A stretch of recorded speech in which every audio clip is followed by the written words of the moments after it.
It'll make ruffles and gathers and narrow rolled hems and all kinds of fun stuff.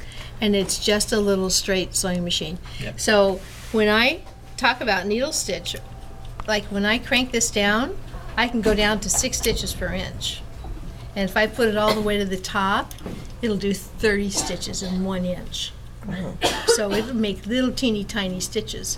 And your normal stitch length is, 12, about 10 to 12 stitches per inch. That's just a normal seam, okay? So this is actually the one you got off the internet. This is an antique? No, This I is, bought it actually in San Marcos. It is an antique. This is a 1942. Yeah. Now, there was some paint that got around the bottom right People here. restored I don't know if you can see it. People, that's all they do is restore it, repaint it. Restore 'em, yeah, repaint it. So I just got it. I was thinking about selling it, and I don't know if I really want to sell it. It's a nice machine. I know, they're really It'll last sweet. forever. It'll last forever. But I've got 2. these parts then are also widely available, or they're just really not? Oh, you can find them. Yeah, you can find them on the internet pretty easily. Okay. But this So piece, this piece does not go in this machine. No. What type of machine does that go on? This one goes on my slant needle, so you Don't can't touch really it, so- tell, but if you look at that, see how that's slanted? Oh, I see. This one is very straight shaft, and this is a slant needle. My 401 Singer is a slant needle machine. Yeah, the shank. So this shank is slanted. I see. So you have to be sure you get the right. What does slant needle do? Nothing extraordinary. They You know claimed that- it was. They claimed when they had it out that it was more hand sewn like, but actually, I prefer the straight because it sews better. I think they sew better. Yeah. Okay. So it was a gimmick. you Yeah, it know. was a Get gimmick, the new actually, modern yeah. machine. It's The a slant slant needle, needle. we're the only it's one a that has it. It's more like Slant-o-matic, hand, one of those like Benjamatic. It was like, no, it was like, okay. So crank this to the beginning. Now, it's funny. Sometimes it makes noise and sometimes it doesn't. Okay, so, but it is set properly. So I just slip this in. I'll slip it in right here. Actually, yeah, let me do that.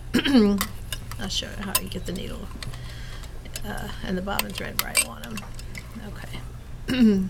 Whoops. So pull that loop through. And I still didn't do what I wanted it to do. I'm just trying to get the needle thread underneath the foot so it doesn't make a big mess. Okay. So I just slip this under here, and I'm at the back of the buttonhole going forward, so it's going to sew backwards.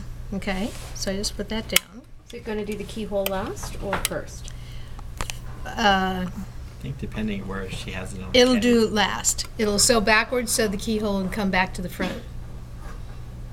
Does that make sense? And then it goes zig, zig, zig. Yeah. So it's going to go. Done. And if I break a needle, I'm not going to be happy. Now, you saw me put it in there so that then the little needle wouldn't hit in the metal plate, right? And what size stitch are you using? Oh, I forgot to tell you about that. Okay.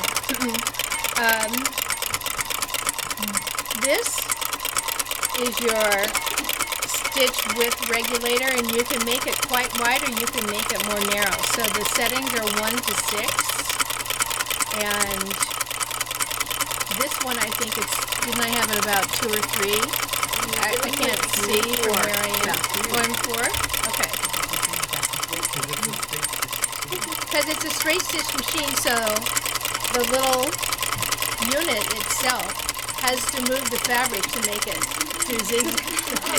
Does it stop on its own, or is there a point No. where you know you have to No, stop it? I have my foot on the pedal. It's like an embroidery machine in that way. It's like a mini hoop. I guess because I don't use embroidery machines, I don't know a lot about them. The needle stays in one spot, but the hoop moves all over, and that's how you get the embroidery. Oh, okay. Yeah. So there you go. So you do 2 passes. Do 2 passes. And it's up to you to stop it. And it's up to me to stop it because I have my foot on the little pedal Very over basic, here. but Yeah. Can you imagine how innovative that was back then? Right. Wow. And this That was, looks perfect. okay, math majors, how many years ago was this? Because this is a 1942 machine. What? If you look at some of those ads, it's like a lot of women 70? sewed. Yeah. And it's like Ed was talking about the balance on this stitch. I have turquoise thread in the bottom, and it's turquoise. Now this, I didn't do a double pass on this one, so this is a single pass right here. Okay, so you can see the difference. Now I did a double pass on this one. This is a single pass. So when you go back the second time around, it really fills in where it kind of missed before. But you have a really nicely balanced stitch because it's all blue on this side. You don't see any turquoise at all. And then there's the bobbin thread, and it's turquoise on the bottom, so it's nicely balanced.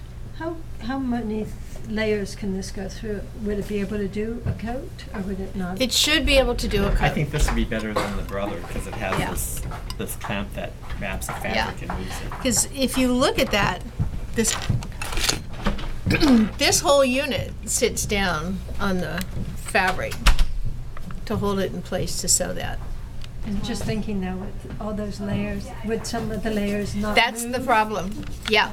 If And it's even pushy these, fabric, it could be yeah. like. And even these, if there's unevenness in your coat or the garment, whatever you're sewing, and it's could get hung not, up. this foot isn't allowed to lay flat, it's kind of tilted to one side, then these things stick in one place and don't move either. So they're not the ultimate solution. The ultimate solution is the big machine. I showed it to you, remember?